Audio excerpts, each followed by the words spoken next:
श्रीगुरुवे नमः।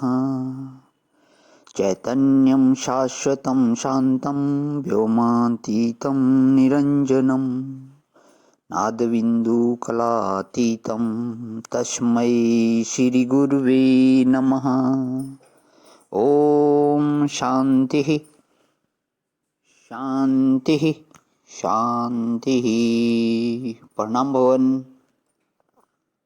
श्वेता श्वेतोपनिषद स्वामी श्री अखंडानंद सरस्वती जी महाराज का दिव्य ग्रंथ, जिसमें भगवान आज हमारा प्रवचन 23 आरंभ हो रहा है और अभ्यास 2 मंत्र नंबर 4 ध्यान की इत्यादि 3 ब्राह्मणत्व। मंत्र है युञ्जते मन उत युञ्जते धियो विप्रः विप्रस्य बृहतो विप्रश्चितः विहोत्रा दधे वयून आविदेक इन्महि देवस्य सवितुः परिष्ठुति। ब्राह्मण लोग मन इंद्रियों को परमात्मा में लगाते हैं। उनको चाहिए कि उस महान सविता की स्तुति करें जिसने अग्निहोत्रादि यज्ञ कर्मों का विधान किया है और जो विशेष रूप से व्यापक है, महान है और सर्वज्ञ है।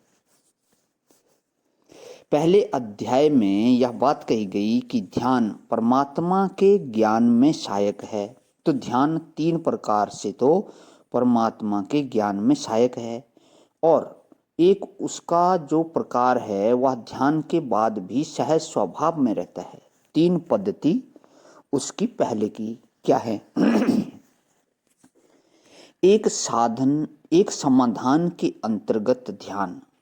यह तो आप जानते ही हो कि समाधि षट संपत्ति साधन चतुष्टय में है और साधन चतुष्टय वेदांत का बहिरंग साधन है। इसलिए जब हम मनोराज्य को निवृत्त करके और कुछ चिंतन किए बिना बैठते हैं तो मनोराज्य तो निवृत्त हो जाता है, परंतु न तत्पदार्थ का चिंतन होता है न त्वम पदार्थ का चिंतन होता है। उस अवस्था का नाम समाधान है और वह साधन चतुष्टय के अंतर्गत सम आदि षट संपत्तियों में समाधान के नाम से कहा गया है। अब ध्यान की जो दूसरी पद्धति है वह श्रवण, मनन और निधिध्यासन के साथ है। पहले पदार्थ का श्रवण करें और फिर उसी अर्थ का युक्तियों के द्वारा उसका मनन करें।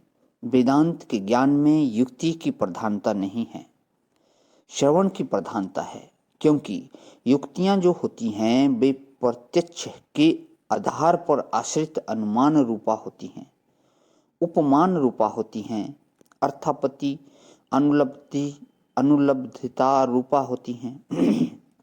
इसलिए प्रत्यक्ष पर आश्रित होने के कारण ब्रह्म तत्व के साक्षात्कार में युक्तियां कभी प्रधान नहीं हो सकती। क्यों? बोले, जो वस्तु प्रत्यक्ष ग्रहण होती है प्रमाणांतर से गृहीत होती है कि आंख से देखी जाए, त्वचा से छुई जाए, कान से शब्द के रूप में श्रवण की जाए, नासिका से सूंघी जाए, जीभ से चखी जाए या पांव से चलकर पहुंचा जाए या हाथ से पकड़ा जा सके या भोग्य होवे, तो उसके बारे में तो प्रमाणांतर से दूसरे प्रमाणों से उपलब्धि कर करके संबित होती है। परंतु जो सर्वाधिष्ठान है, सर्व और सर्वा भाव दोनों का युगपत एक साथ जो अधिकरण है, जो सर्व मिथ्या पदार्थों का अधिष्ठान है, उसका मिथ्या पदार्थों के प्रकाशक किसी भी प्रमाणांतर से ज्ञान नहीं हो सकता। मिथ्या कौन?